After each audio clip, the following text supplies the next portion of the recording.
My name's Jeff Bajorek, and my career in sales has been a hell of a ride. And I want to bring you along with me. If you prefer to sell things at a premium, if you never want to win a deal on price, rethink the way you sell.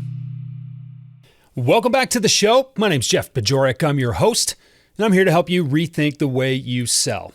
We are rounding out Season 5 of this show. I have been going through the 7 steps to sell like you, which is becoming a more valuable framework to me by the day.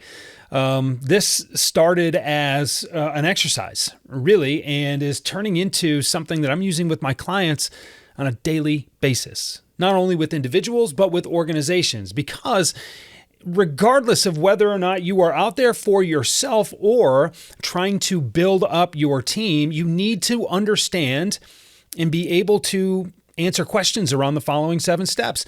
Number 1 is knowing yourself. Who are you? Who are you? What do you do? What are the problems you solve?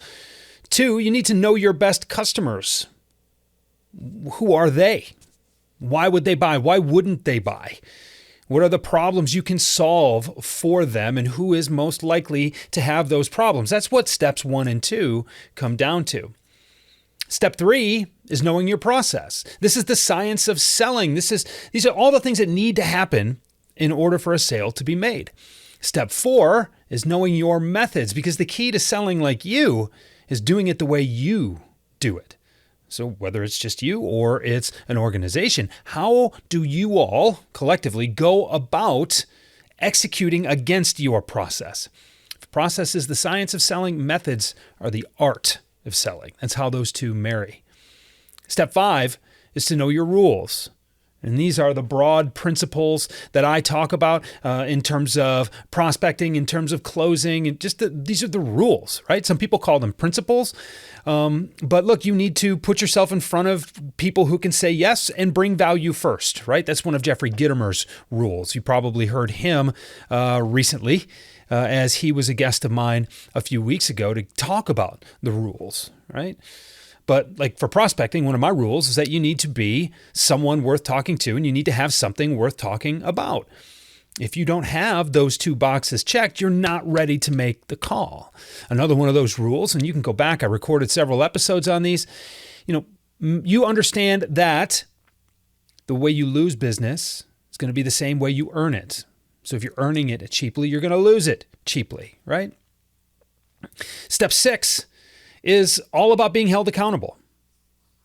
I've talked about how self-accountability is a myth.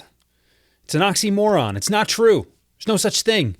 Self-accountability, that's just discipline. But you will not perform any better, ever, than when someone who has your best interest in mind tells you that they're looking out for you, shows you they're looking out for you, shows you that support. It's a completely different game when you know you've got the support that you need to do your very best work. That goes far beyond, all right, I said I was going to do something and now I'm going to do it, right? The discipline to do it even when you don't want to. So we've gone all the way through steps 1 through 6. And now here we are at step 7. Keep your swagger. Now, you may notice that just about every big project I put out there has to do with swagger. It is in the 5 forgotten fundamentals of prospecting. It is in, rethink the way you sell when it goes sideways, and the pair process that I talk about in that work. Everything ties to and revolves around mindset, your attitude, your approach, your ability to keep your wits about you, keep your head where your feet are. Make sure you are setting yourself up, putting yourself in position to do your very best work. Swagger is exponential belief. I had a client one time say it was impenetrable confidence. The more I say that, the more I like it. But what makes you bulletproof? What makes you ready to walk into a sales call knowing that you're going to be successful? Are you setting appropriate goals for what success looks like? Are you putting yourself in position to accomplish those goals? This is your mindset. This is that rock star persona that you want to step into. If you're watching this on YouTube or the video feed on Spotify, you can see behind me there's a little, well, wrong hand, Jeff. There's a little, I'm pointing to him right now. It's hard to point in reverse. There we go. Pointing to him right now. It's a little figurine of Slash. Slash is like my spirit animal when it comes to swagger. Just cool, calm, collective, and rocking in a way that is distinctly him. That's my favorite persona, if you will. It's my favorite avatar for the attitude, the approach, the mindset, the feeling that I want to bring into a sales call, into a meeting, into an engagement, quite frankly. So who's your rock star? Who's the person you want to emulate? Who's the person you want to, not even emulate, but who do you want to channel as it comes to your mindset, your approach?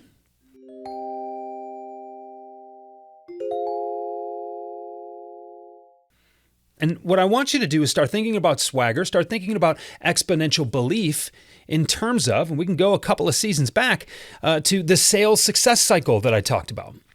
And the sales success cycle is one of belief, success, and integrity.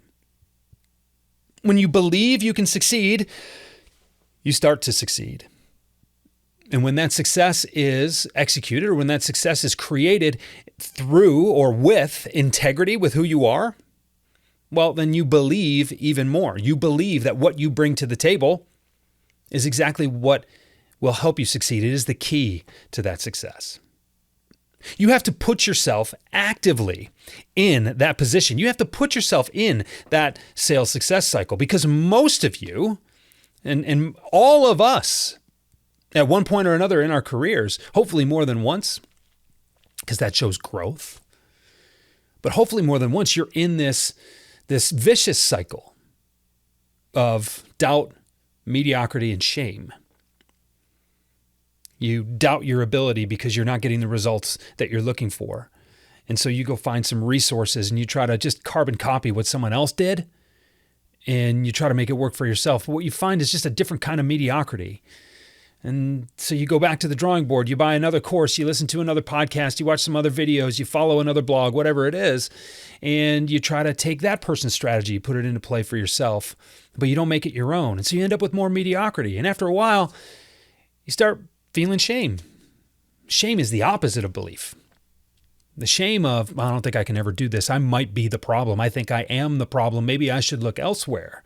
That's the polar opposite of belief and knowing that you are the person to do the work.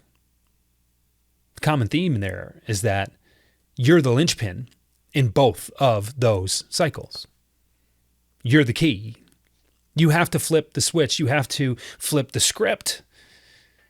You have to decide that you trust your ability, you trust your intuition, and you believe that you can make things happen.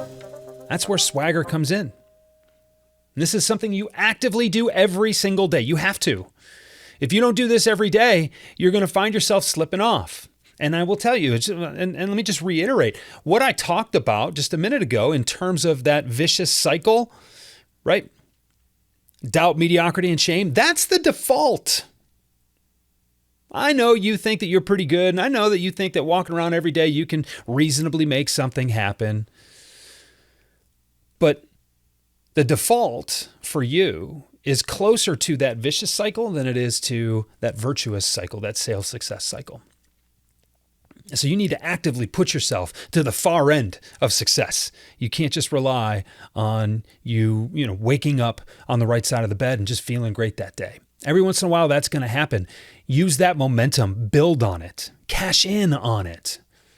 But this is an active approach that you take every day. So how do you put yourself in that mindset? How do you put yourself in a place where you can lean into your approach and succeed? Maybe it starts with your morning routine. Maybe it starts with, daily meditation. Maybe that's part of your morning routine. Maybe there are just a handful of things that you do at the beginning of every day that you believe put you in position or set you up for success. And when you do those things, you naturally feel a little more inclined to go and succeed. Maybe it means sitting quietly with your thoughts. Maybe it means writing or journaling every day. Maybe it means getting some exercise. Whatever that is for you, I want you to think of the ways you can put yourself in position to win every day. And it doesn't matter what they are. They don't even have to be the same things every day. But as long as you are getting off to the right start, a good start every day, you're going to start some momentum, create some momentum for yourself in that process. This comes down to healthy habits, overall optimism, the way you think about the way you think. That's how Jeffrey Gitomer defines attitude. I think it's a pretty interesting way to look at it. But are you an optimistic person? Do you look for the best in everybody? Are you curious? Or do you just think that you have everything figured out? But all of this, when you think about all of these habits that lead to your ultimate sales success, that's just it's more evidence, if you will, that selling is a lifestyle, not a job.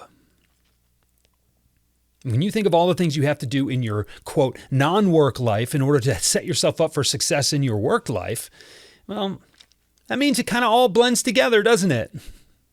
And if you are not aligning your non-work life with your work life, well, then you're not getting the most out of your work life or your personal life. And so we get back to integrity. We get back to alignment. We get back to the non-monetary fulfillment that comes along with doing your very best work. Are you in that position at all? So my question to you as I put a wrap or a bow on this episode is, what does your lifestyle, what is your routine, what do your daily habits look like for you? What do you do on a regular basis to set yourself up for success every day? Think about that. And if you don't have regular habits, then ask yourself why not? Then ask yourself if maybe you had them, would you be in position for more success? So all of this underpins your mindset, underpins your belief. And belief is the cornerstone of success. If you believe you can do it, you can. If you don't believe, then you can't. Right? Henry Ford said, if you believe you can or you can't, you're right. I don't agree with everything Henry Ford said, but he knocked it out of the park on that one. So over the next 3 episodes before we put an end to season 5 here, I'm going to spend a little bit of time in each episode, really digging into Swagger, how to approach it, how to help you look at it a little bit differently. And I think you're going to learn a lot if you stick with me through the end of this season here. 3 more episodes, 1 a week. We're going to wrap up right around the first of the year. And I think it's a perfect time to discuss mindset. I hope you're with me for the next few. Thank you for spending this time with me. A lot of choices out there. You've heard me say that a bunch of times before. I'm grateful to you. I can't wait to speak with you again soon. And hopefully that's next week. Talk to you then. Rethink the Way You Sell is a Pod About It production. It's mixed and edited by Doug Branson, with music by Blue Dot Sessions and Doug Branson. This podcast is masterminded by Jeff Bajorek.